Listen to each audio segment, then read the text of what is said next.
Good evening friends. आपका हमारे YouTube channel civil services target पर स्वागत है। आज से मैं यूनिवर्स चैप्टर स्टार्ट कर रहा हूं और जियोग्राफी सब्जेक्ट का पहला चैप्टर यूनिवर्स मैं आपके लिए स्टार्ट कर रहा हूं। और जो भी स्टूडेंट्स या हमारे फ्रेंड्स आईएएस विशेष तैयारी करना चाहते हैं या कर रहे हैं, उन्हें इससे काफ़ी सपोर्ट मिलेगा और मैं बहुत ही सरलतम रूप में इसे समझाने का प्रयास करूँगा। तो मैं पहला चैप्टर यूनिवर्स स्टार्ट कर रहा हूँ और जिनको भी हमारी अगली वीडियोज़ या फिर और वीडियोज़ बनाऊं, इसकी आशा है, आकांक्षा है, वो इसको सब्सक्राइब कर सकते हैं, तो उन्हें वीडियोज़ मिल जाया करेंगे। तो स्टार्ट करते हैं। पृथ्वी एवं इसका सौरमंडल। हम ब्रह्मांड की बात कर रहे हैं। हमारा जो ब्रह्मांड है, जिसमें हमारी पृथ्वी आप देख रहे हैं, और आसमान में आप जब नज़र करेंगे तो आपको तारे, सूर्य, चाँद और बहुत सारे नक्षत्र वहाँ पे दिखाई पड़ सकते हैं। तो इन सब को ओवरऑल हम कहते हैं ब्रह्मांड या यूनिवर्स।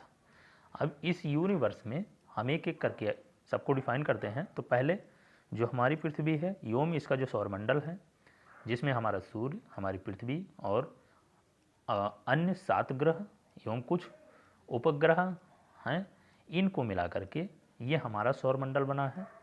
और इसी प्रकार अन्य दूसरे सूर्यों, जैसे हमारा एक सूर्य है, इसी प्रकार बहुत सारे सूर्य हैं। जैसे आप रात में जब तारे देखते हैं तो जो आपको तारे के रूप में दिखाई देते हैं, वो तारे ही मात्र नहीं हैं, वो सभी एक सूर्य हैं। यानी एक सूर्य जो आप दिन में देखते हैं, जो सब इसी तरह से लगभग इसी आकार में और सेम, मतलब उन्हें सूर्य ही समझ सकते हैं। बस वो रात में बहुत दूर होने की वजह से हमें टिमटिमाते हुए दिखाई पड़ते हैं, बहुत छोटे छोटे। तो हमारे सूर्य की तरह अन्य बहुत सारे सूर्य हैं, और जिस समूह में हमारा सूर्य है, उस समूह को, जिसमें कई सारे लाखों सूर्य पाए जाते हों, उन्हें हम कहते हैं एक गैलेक्सी, जिसमें हमारी पृथ्वी भी पाई जाती है, हमारा सौरमंडल भी पाया जाता है। तो एक पूरी गैलेक्सी को हम कहते हैं मिल्की वे। जो हमारी गैलेक्सी है उसे हम कहते हैं मिल्की वे। जैसे कि आप देख रहे हैं, ये आपकी गैलेक्सी, और यहाँ पर ये मरकरी पहला आपको ग्रह दिख जाएगा, जो जस्ट सूर्य के जस्ट बहुत ही नज़दीक में पाया जाता है। और इससे थोड़ा सा दूरी पर वीनस है, फिर हमारी अर्थ है, प्यारी धरती। उसके बाद मार्स पा सकते हैं आप, जुपिटर है, सैटर्न है, और यूरेनस, नेपच्यून, प्लूटो। तो ये हमारे 8 ग्रह और हमारा सूर्य आप देख सकते हैं। ये हमारे सौरमंडल का एक छोटा पार्ट है।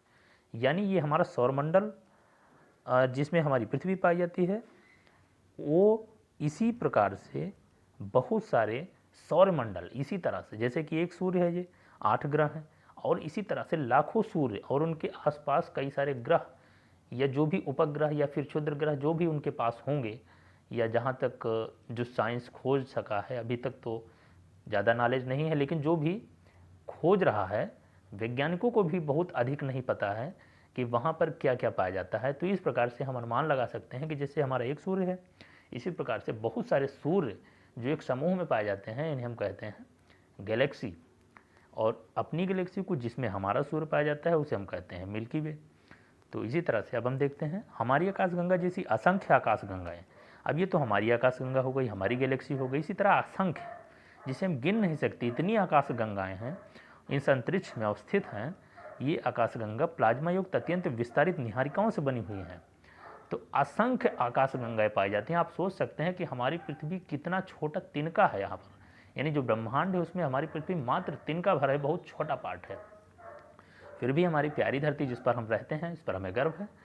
और इस प्रकार इस अंतरिक्ष में अत्यंत विस्तारित एवं व्यापक निहारिकाएं। अब निहारिकाएं जो होती हैं, ये प्लाज्मा से बनी होती हैं। आपने पढ़ा होगा सॉलिड और लिक्विड, गैस, और इसके बाद एक फोर्थ जो इसका पार्ट है, उसे हम प्लाज्मा कहते हैं। तो उन प्लाज्मा से बन करके, जो प्लाज्मा है, प्लाज्मा से युक्त हमारी जो निहारिकाएं हैं, उन निहारिकाओं में सूर्य का निर्माण होता है, जिसे हम आगे विस्तृत रूप से पढ़ेंगे, देखेंगे। आकाशगंगा में अवस्थित अनगिनत सूर्यों एवं इनके सौरमंडलों से हमारे ब्रह्मांड की रचना हुई है। अब हम ब्रह्मांड को 2 भागों में वर्गीकृत कर सकते हैं। पहला है दृश्य ब्रह्मांड और दूसरा है अदृश्य ब्रह्मांड। तो अब आप यहाँ पर देखिए, आपको बहुत सारे तारे दिख जाएंगे यहाँ पर, तो आप इन तारों को देख सकते हैं। तो ये हम अपनी आकाशगंगा से और बड़े लेवल पर जा चुके हैं, जहाँ पर हमारी आकाशगंगा एक मात्र छोटा सा पार्ट होगा। तो आप इसको देख सकते हैं। तो हमने पढ़ा ब्रह्मांड को हम दो भागों में विभाजित कर सकते हैं, दृश्य ब्रह्मांड और अदृश्य ब्रह्मांड। और इसको हम अगले पार्ट में दृश्य ब्रह्मांड क्या होता है, अदृश्य ब्रह्मांड क्या होता है, इसे हम अपने वीडियो के अगले पार्ट में आपको समझाएंगे।